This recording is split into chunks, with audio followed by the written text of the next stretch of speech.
Everything you've ever wanted to know about Battle of Athens, read in full from Wikipedia. Stick around to the end. Let's begin.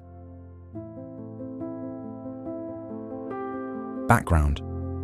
In 1936, the E.H. Crump political machine, based in Memphis, controlled much of Tennessee, and its influence extended to McMinn County with the introduction of Paul Cantrell, the Democratic candidate for sheriff.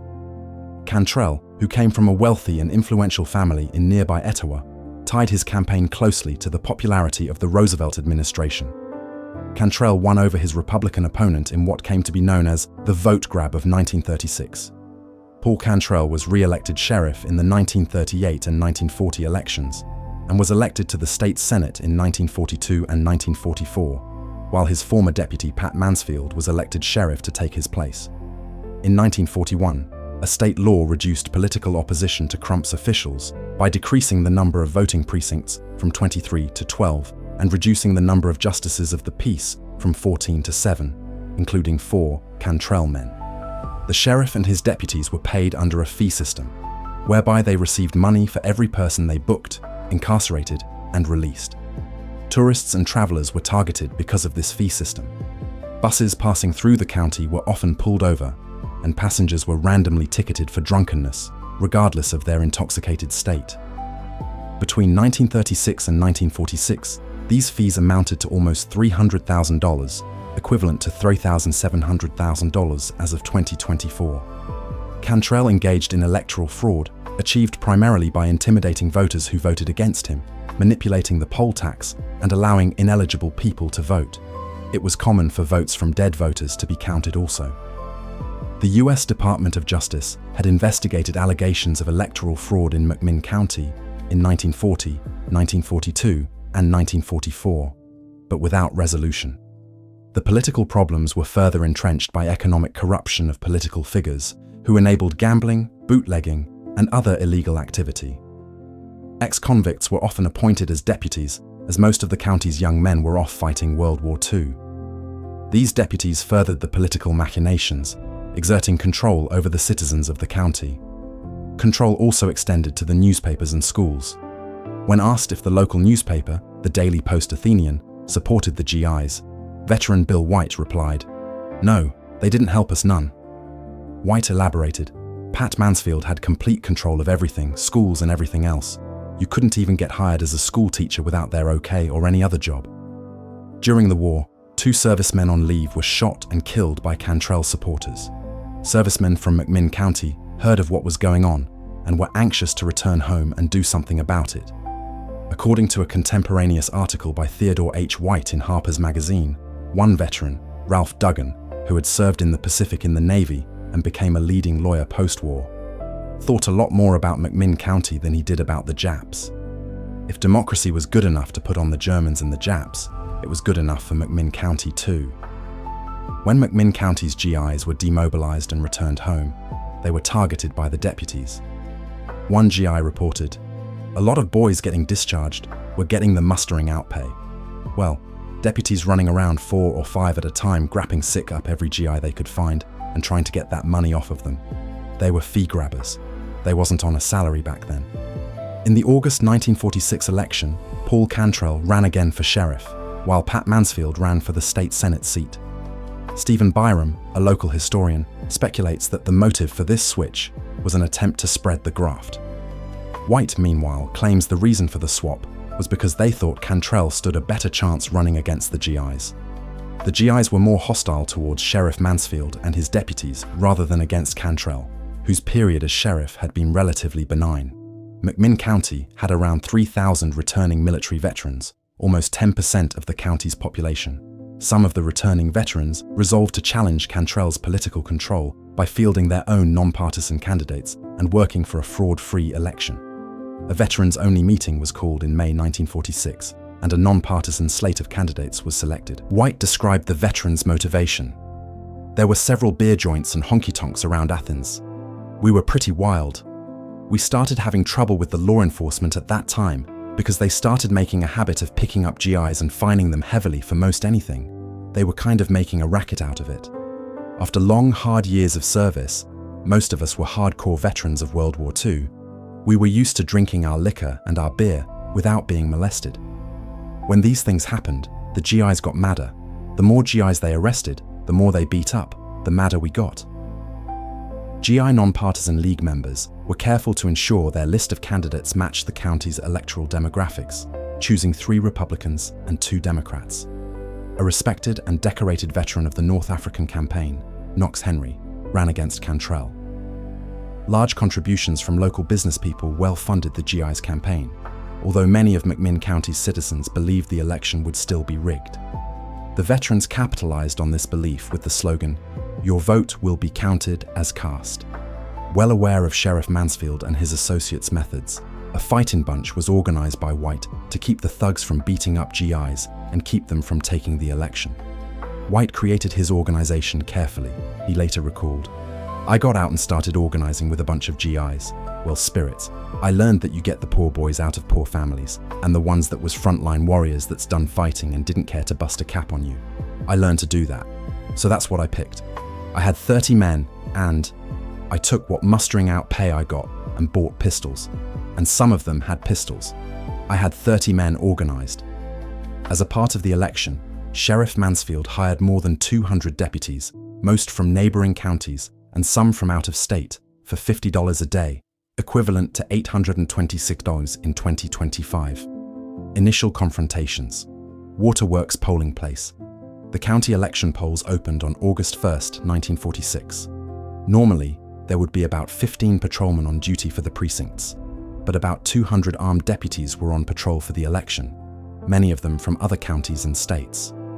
In Etowah, a GI poll watcher requested that the ballot box be opened and certified as empty. Although he was legally allowed to make the request, he was arrested and taken to jail.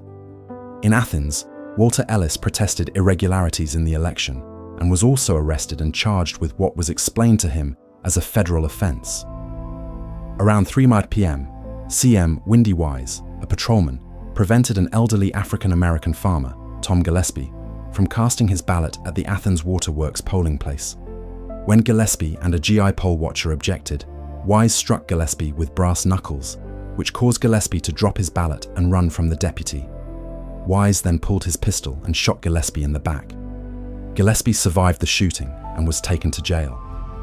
Later, Wise was the only person to face charges from the events of August 1–2, 1946. He was sentenced to 3 years in prison, but only served 1 year before being paroled. Response. GIs gathered in front of L.L. Schaefer's store, which was used as an office by campaign manager Jim Buttram. Buttram had telegraphed Governor McCord in Nashville and U.S. Attorney General Tom Clark, asking for help in ensuring a lawful election, but received no response. When the group learned that Sheriff Mansfield had sent armed guards to all polling places, they convened at the S&K garage, where they decided to arm themselves. Sheriff Mansfield arrived at the waterworks and ordered the poll closed. In the commotion that followed, Wise and Carl Nell, the deputies inside the waterworks, took 2 poll watchers, Charles Scott and Ed Vestal, captive. By one account, Scott and Vestal jumped through a glass window and fled to the safety of the crowd, while Wise followed behind. By another account, there was a guns-drawn confrontation between Buttram, who was accompanied by Scott's father, and Sheriff Mansfield. A third account argues that when Neil Esminger from the Daily Post-Athenian showed up to get a vote count, his arrival was a distraction that allowed Scott and Vestal to break through a door to escape. In any case, the escape was followed by gunfire, which sent the crowd diving for cover. Someone in the crowd yelled, "Let's go get our guns," causing the crowd to head for the S&K garage. Deputy Chief Bo Dunn took the 2 deputies and the ballot box to the jail. 2 other deputies were dispatched to arrest Scott and Vestal. These deputies were disarmed and detained by the GIs, as were a set of reinforcements. Otto Kennedy, GI advisor, Republican election commissioner, and Republican Party chairman, asked White what he was going to do. White said, "I don't know, Otto. We might just kill them." According to White, Kennedy grew alarmed and announced, "Oh Lord, oh Lord, oh Lord, no. I'm not having nothing else to do with this. Me and my brother and son-in-law is leaving here." Lonis Selber in American Heritage magazine says Kennedy left, vowing to have no part in murder.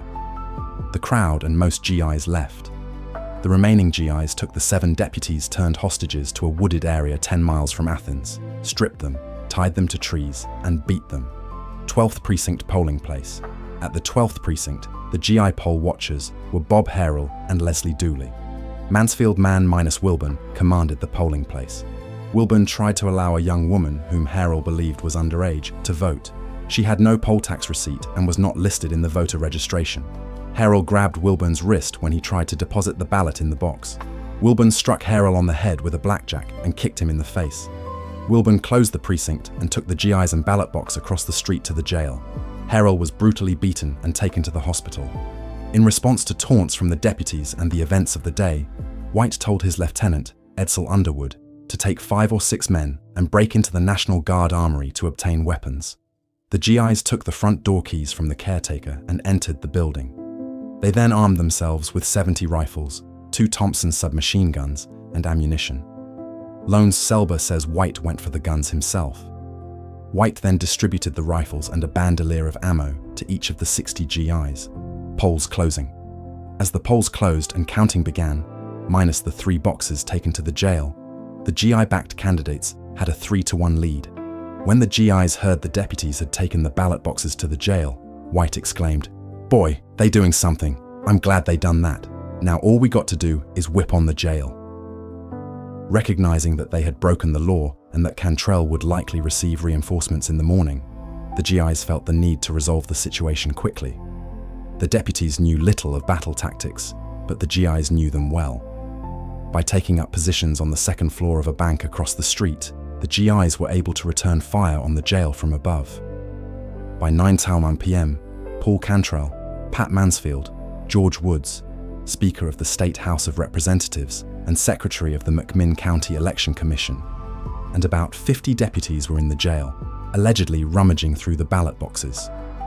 Woods and Mansfield constituted a majority of the Election Commission and could therefore certify and validate the count from within the jail. Battle. Estimates of the number of veterans besieging the jail vary from several hundred to as high as 2,000. White had at least 60 under his command. White split his group, with Bucklanders taking up position at the bank, while White took the rest to the post office. Estimates differ on how the fighting began. Egerton and Williams recall that when the men reached the jail, it was barricaded and manned by 55 deputies. The GIs demanded the ballot boxes, but were refused. They then opened fire on the jail, initiating a battle that lasted several hours by some accounts, but considerably less by others. Lone Selber, then 7 years old and observing from a nearby street, wrote later in a 1985 American Heritage article.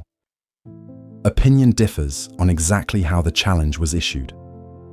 White says he was the one to call it out. "Would you damn bastards bring those damn ballot boxes out here, or we are going to set siege against the jail and blow it down." Automatic weapons fire erupted, punctuated by shotgun blasts. "I fired the first shot," White claimed.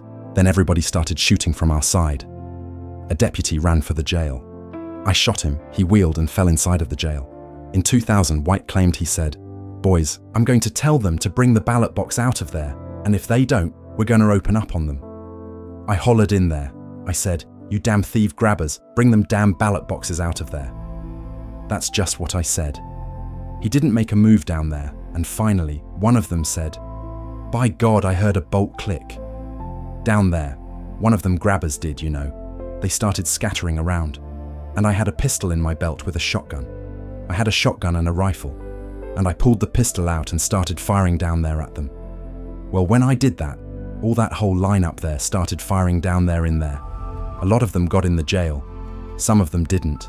Some of them got shot laying outside. And the battle started. Byram wrote in 1984 that there was a volley of fire that lasted for several hours, although he gave no exact time for the end of hostilities or an account of the course of the battle. He noted that the deputies surrendered at 3:30 a.m.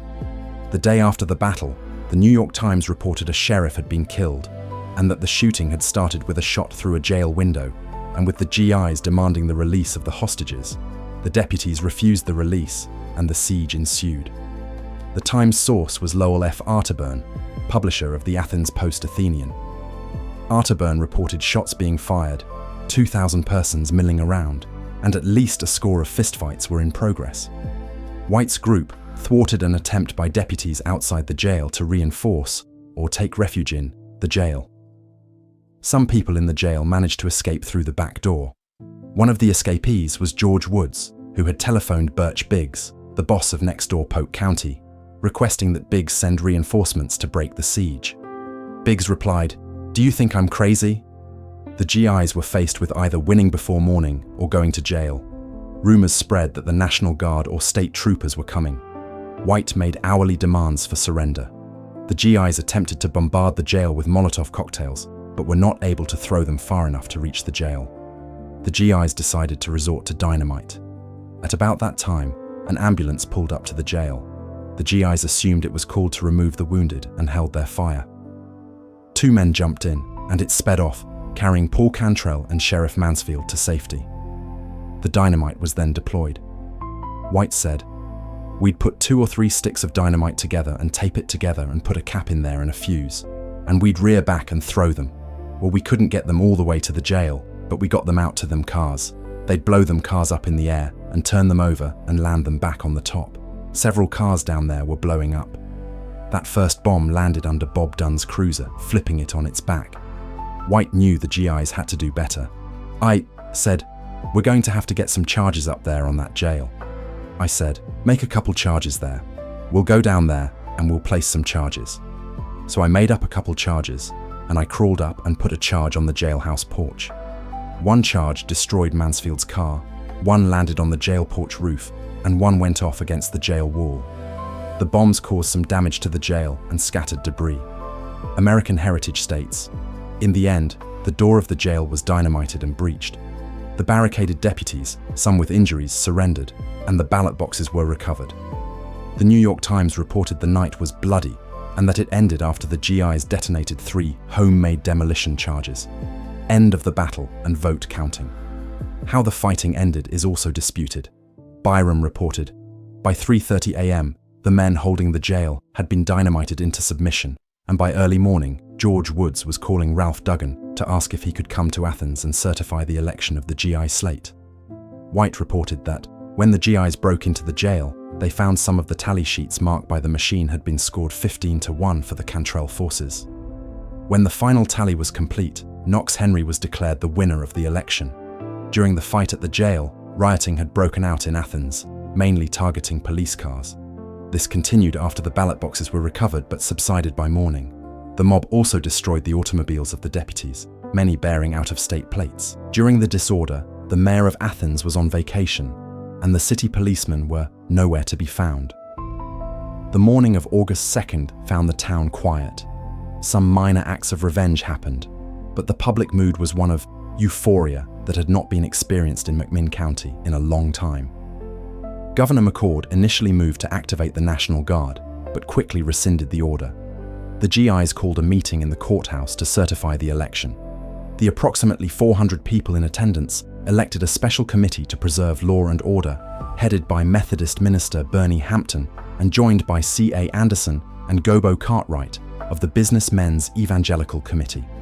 George Woods, the escaped secretary of the County Election Commission, sent a written missive saying, "Next Monday at 10 a.m., I will sign an election certificate certifying that the GI ticket was elected." Later, the veterans turned responsibility for maintaining order in Athens over to Police Chief Herbert Walker. The GIs said they were still holding control of McMinn County until September 1st, when Knox Henry was to be installed as sheriff. Sheriff-elect Knox. Henry returned to McMinn County after having spent the night in safekeeping in the Sweetwater jail. Sheriff Henry, a 33-year-old former Army Air Force sergeant, observed, "They were going to kill me yesterday, and I had to leave town." Nearby conflicts. In adjacent Meigs County, a similar conflict broke out. On August 5th, the Meigs County Election Commission certified Republican Oscar Womack as sheriff. Womack admitted to a reporter that he had ordered some associates to burn a bunch of ballots. The ballots, he claimed, were found in the Meigs County Courthouse the previous day.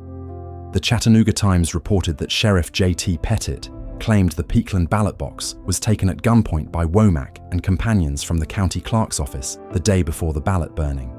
There was little we could do to stop him. He was armed, and the 4 men with him were armed, Sheriff Pettit said. In Monroe County, east of McMinn County, and north of Polk County, 65-year-old County Sheriff Jake Tipton was shot and killed during a dispute at the Vale precinct. Aftermath.